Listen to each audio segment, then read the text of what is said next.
Can you tell I got a fresh haircut? Yeah, like totally. It's not even an hour old.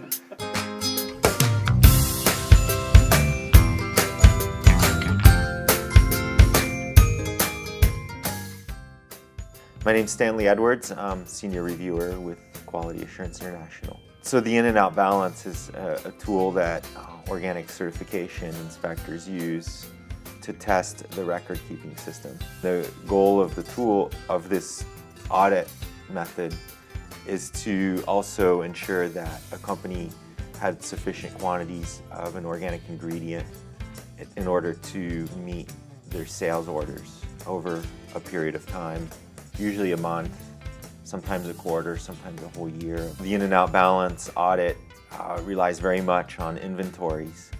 So if you can picture on your finished goods side, you have a beginning inventory of, say, cases of a material, of a finished product, and you have manufactured so much of this product, and then you've got so many cases at the end. What was available for sale would be the beginning inventory plus whatever was manufactured minus the ending inventory would be what should have been shipped off to your customer. On the raw ingredient side, that same formula applies, where if you're going to manufacture some finished goods, you're going to need a certain amount of, say, that ingredient in question in order to meet those sales. So essentially, in planning the manufacturing of those products, you have to look at the beginning inventory, look at how much you need to make, and based on that, purchase enough of the ingredient, and there might be some left at the other end. So beginning inventory plus purchases minus ending inventory gives you the available amount to manufacture that finished product.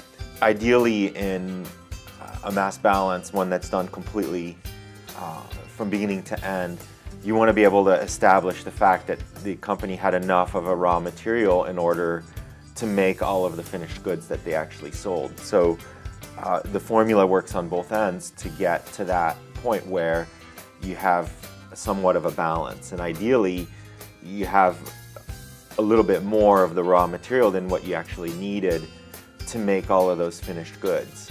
Let's say you're at a flour mill and they're going to make whole wheat flour. So looking at it on the big picture, if I was coming to your facility and I was going to do an audit of flour, I would start out by looking at the raw material side and saying, well, so how much grain did you have at the beginning? Say it was in January 1st. So how much grain did you have on January 1st? How much grain did you have on January 31st? And how much grain did you buy during that time period? So beginning inventory would be what was on hand on January 1st. Ending inventory is what's on hand on January 31st.